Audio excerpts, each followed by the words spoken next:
আমরা বারবার করে বলছি যে নতুন রাজনৈতিক বন্দোবস্ত, কিন্তু নতুন রাজনৈতিক বন্দোবস্ত তো আসলে শুধুমাত্র আমরা বলে গেছি, কিন্তু আমরা যখন আসলে এটা করবার চেষ্টা করেছি, আমরা এটা এস্টাবলিশ করতে পারিনি। এটার খুব একটা বড় কারণ হচ্ছে যে বাংলাদেশের ধরেন সারফেসে আসলে অন্যান্য রাজনৈতিক দলগুলো আছে, তারা কিন্তু আসলে ওই পুরানো ধাঁচে রাজনীতি করছে।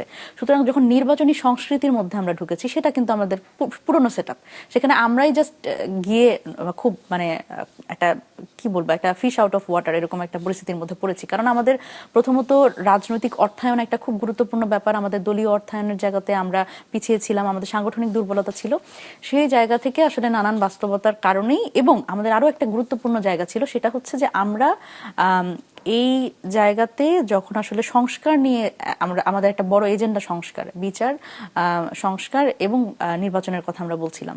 সুতরাং এই যে বিচার এবং সংস্কারের ব্যাপারে যখন আমরা জনমত গঠন করছি এবং আমরা যখন কথা বলছি, এবং এই নির্বাচনটা তো শুধুমাত্র নির্বাচন হিসেবে আমরা দেখতে চাইনি, আমরা এটা দেখতে চেয়েছি যে এই নির্বাচনে যারাই জিতবেন, যারাই সংসদে যাবেন, এই সংস্কারের এজেন্ডাটা নিয়ে কিন্তু তার সংসদে যেতে হবে এবং এই দায়টা নিয়ে তার সংসদে যেতে হবে, এবং সংসদে যাওয়ার পরে এই জুলাই সনদ বাস্তবায়ন এর ক্ষেত্রে একটা গুরুত্বপূর্ণ ভূমিকা রাখতে হবে। তো সেই জায়গা থেকে আমাদের এককভাবে নির্বাচন করবার ক্ষেত্রে এই বাস্তবতার মধ্যে তখন আমাদের মনে হয়েছে যে আসলে আমাদের কারোর সাথে জোট করা আসলে এই মুহূর্তে গুরুত্বপূর্ণ রাজনৈতিক বাস্তবতার কারণে, এবং জাতীয় স্বার্থে সংস্কারটা আমাদের এগিয়ে নিয়ে যেতে, মানে সংস্কার বাস্তবায়নটা এগিয়ে নিয়ে যেতে শুধুমাত্র এনসিপি একলা এটা আমাদের সাংগঠনিক জায়গা থেকে, যেহেতু আমাদের দুর্বলতা আছে, আমাদের একটা দল প্রয়োজন। এরকম কিন্তু আসলে অনেকগুলো দল আমরা ঐকমত্য কমিশনে যখন আলোচনা করেছি, আমাদের অর্গানিক অ্যালাই তৈরি হয়েছে যে তারাও আসলে সংস্কারটা চায়।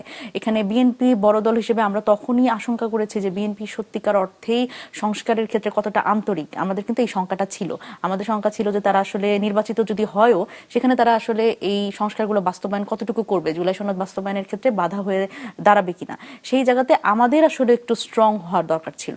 তো সেটার কারণেই আসলে এই নানান বাস্তবতা চিন্তা করেই আমাদের আসলে জামাতের সাথে জোট করা, এবং এই জোটটা আমরা আসলে রাজনৈতিক কৌশল হিসেবে দেখেছি এবং নির্বাচনী জোট ছিল এটা। সুতরাং যেহেতু এটা নির্বাচনী জোট, এটা কোনো আদর্শিক জোট না, সেক্ষেত্রে আমাদের ক্ষেত্রে আমরা নির্বাচনটাকে আসলে খুব গুরুত্ব দিয়েছি এবং সংস্কারের এজেন্ডাটাকে এখনো আমরা সামনে রাখছি। কারণ আমাদের কিন্তু যখন সংসদে আপনি জানেন, যখন কথা বলতে হচ্ছে, আমাদের 6 জন এমপি কথা বলছে, এখানে কিন্তু সাথে সাথে আমরা দেখছি যে জামাতের যারা এমপি তারাও সংস্কারটাকে সামনে আনছেন। সুতরাং এই যে একটা সংসদেও একটা শক্তিশালী জায়গা তৈরি করা সংস্কারের পক্ষে, এটাও আমাদের একটা গুরুত্বপূর্ণ লক্ষ্য ছিল।